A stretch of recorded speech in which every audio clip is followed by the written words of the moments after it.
Olá, tudo bem? Olá, eu sou o professor Herbert e no vídeo de hoje a gente vai estudar os aspectos políticos e econômicos do filme Coringa.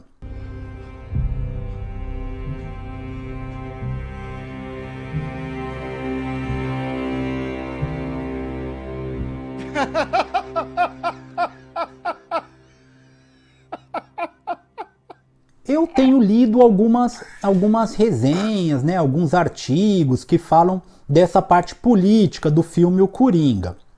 O que eu reparei é que muitos são ignorantes, principalmente os jornalistas, né, o jornalista médio ali, quando você coloca, sei lá, G1, por exemplo, você vai ver que eles dão alguns palpites, dão opiniões, né, como se fossem umas opiniões com embasamento, só que eles só estão repetindo chavões, eles nem sabem daquilo que eles estão falando, esses são os ignorantes. E tem aqueles que dão as opiniões já com uma ideologia formada, então eles tiram do filme aquilo que eles querem tirar. O que eu não acho honesto, né? Porque eu acho que a gente tem que buscar a verdade. Então a gente não pode distorcer a realidade só para dar validade para aquilo que a gente acredita. Com toda certeza, rapaz. E eu tenho percebido que isso acontece muito no filme do Coringa, nos comentários acerca do filme do Coringa. Por quê? Porque ele dá margem a isso. Quando a gente assiste, ou até quando eu fui assistir ele no cinema, eu vi os comentários das pessoas saindo da sala de cinema, e era mais ou menos isso. Ele choca e tem essa questão revolucionária, essa questão revolucionária já remete ao marxismo, ao comunismo, socialismo. Então, a primeira impressão que dá é realmente que ele já é fácil de compreender, é um cara excluído pelo sistema, marginalizado, que se revoltou, e aí teve uma revolta na sociedade, e ele foi o símbolo disso, e no final ele buscou a justiça, né? Teve justiça, teve uma revolução, ele acabou matando lá o Thomas Wayne, que representa a burguesia, né? Que exploram os proletariados. Então é muito fácil a gente pensar dessa maneira. Eu vou mostrar aqui alguns comentários que vão exatamente nessa linha. Bom, eu acho que está tudo errado com essas pessoas. Eu só estou aqui para ajudar. Vou tirar as pessoas da pobreza, ajudar a melhorar suas vidas, e é por isso que me candidatei. E eles podem não entender, mas sou a única esperança. Porém, eu vou mostrar para vocês que não é tão fácil assim. Pera lá um pouquinho. Porque quando a gente analisa mais aspectos, né, não só esse que eu resumi aí para vocês, quando a gente analisa um pouco mais de detalhes, analisando as teorias, o que cada cena, né, o que cada momento ali da trajetória do Arthur Fleck tenta colocar ele dentro de uma teoria que já existe, né, da esquerda ou da direita, então a gente vê que não é bem assim.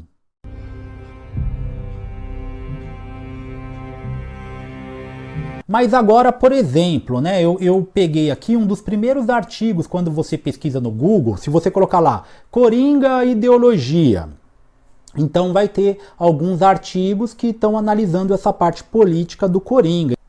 Então eu achei um aqui que chama Coringa, Capitalismo e Ideologia Jurídica. Ele não está só em uma página, o mesmo texto foi compartilhado em mais de uma página, porque é um texto bom, né? É de uma doutora da escola lá da USP, da São Francisco, de Direito e tal, né?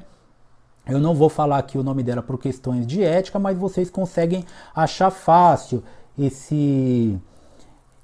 essa resenha que ela faz, né?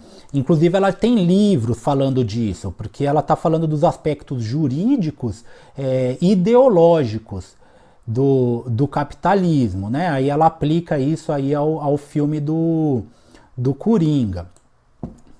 Então vocês vão ver que esse artigo que ela escreveu está bem enviesado para essa questão marxista. E E aí depois eu vou mostrar que muitas das coisas que ela colocou aqui estão erradas, né? Não é dessa maneira, porque se você analisa o filme friamente, cientificamente, você vai ver que não é bem assim. Então, por exemplo, ela fala assim, ó, o filme sobre o triste palhaço que sorri transcende as fronteiras da mera cinematografia e nos faz refletir sobre a sociedade em que vivemos, estruturalmente constituída a partir do modelo de produção capitalista. Então é já metendo o pau no capitalismo, né? E é uma coisa que a maioria, eu acho que 90% das pessoas pensam isso, que o Coringa é um reflexo dessa sociedade capitalista, injusto, capitalismo selvagem, né? Então vamos ver mais coisas. E aí eu vou mostrar que não é bem assim. Pera lá um pouquinho. Então, ó, aí vamos continuando lá. O que ela fala? É contido pelos aparelhos ideológicos típicos da nossa sociedade. Então, ela fala que ele é contido, né, por aparelhos ideológicos. Aí ela tá falando das leis, da mídia, essas coisas como se tudo fosse aparelhado lá à ideologia capitalista, né?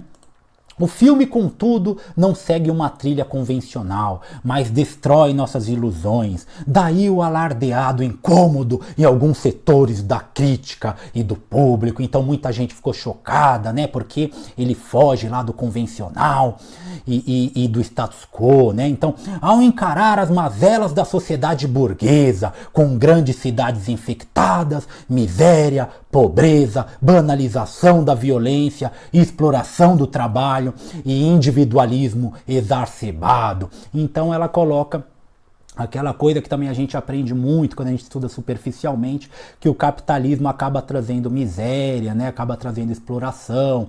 Então tem aquelas imagens das fábricas lá da Revolução Industrial, as pessoas todas amontoadas, criancinhas trabalhando, né? Toda aquela coisa que é uma visão ideologizada, né? Existem outros autores que falam diferente, por exemplo o von Mises, né? Ele tem livros inteiros explicando, e eu estou falando de um cientista que ganhou o prêmio Nobel, estou falando de um sábio, né? Um dos maiores economistas aí de todos os tempos. Ele fala que isso aí não foi assim, né? Não é dessa maneira, mas depois a gente vai aprofundar um pouco mais nisso. Então vamos lá, continuar. A destruição de Arthur por uma sociedade burguesa opressora enseja o surgimento de Coringa.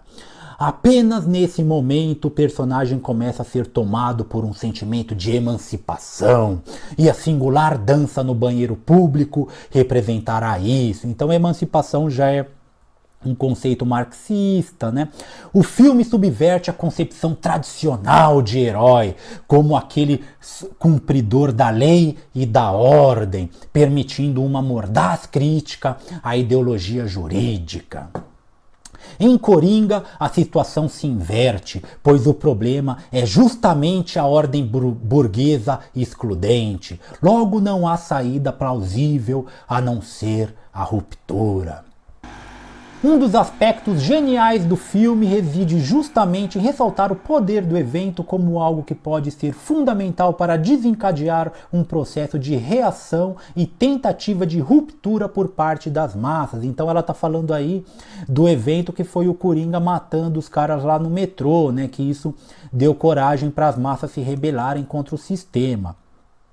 A crítica à mídia televisiva e aos aparelhos ideológicos de Estado de modo geral é evidente no filme. Eu não acho tão evidente assim. Lógico que a primeira impressão, estando na superficialidade do intelectual de Aurélia de Livro, é isso que parece. Porém, a gente vai ver que não é bem assim.